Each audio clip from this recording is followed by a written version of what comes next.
tipong ayaw ng surprise at halos himatayin kapag ginugulat. Meron ako ipakikilala sa inyo.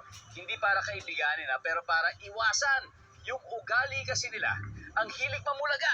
Eto, ang mga bida sa kwento Amazing number 1. Mag-ingat sa deli ng kagati. Pag nakita mo ang mamba, kabahan ka na.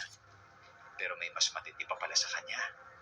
Ahas na nambubulaga sa deadly kamandag.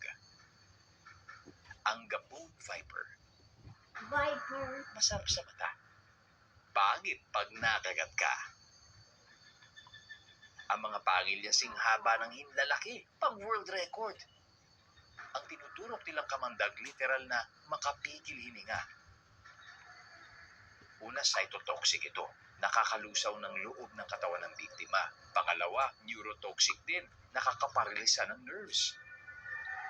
At pangatlo, hemotoxic pa. Nakakadulot ng internal bleeding. May 3 paraan para pumatay. Hindi lang yun. Doble pa sa dose o dami ng kamandag ng mamba. Puntirya ng neurotoxins yung puso habang tinutunaw ng ibang lason yung laman loob ng biktima. Sa lahat ng ahas na mapanuklaw dito kasigurado mapapasigaw.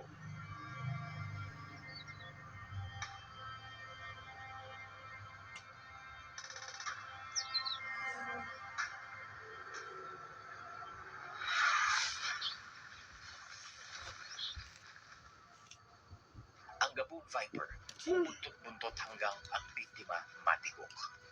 Pasalamat tayo, bihira nilang patulan ng tao. Mas trip nila ang maliliit na mammals at katahimikan. Pero hindi ganon ang kapitbahay niya na may masamang reputasyon. May kakaibang sandata ang Mozambique Spitting Cobra. At pag pinakawalan niya ito, magtago ka na. Asintado eh. Hindi siya tulad ng ibang ahas. Para pang venum canals niya at naka-right angle ito sa pangil niya. Parang meron itong hose na nagbubuga ng kamandag diretso sa mata ng kalaban sa layong mahigit 6 feet. Bihira sa African cobras ang kanyang cytotoxic venom. Nakakatunaw ng balat at muscle, masakit, tumatalab. Sa totoo lang, mahihain ang ahas na ito. Lumalaban lang pag iniinis. Ang problema, madalas itong mangyari. Kasi naman, ang Mozambique Spitting Cobras, mahilig tumambay kung saang matao.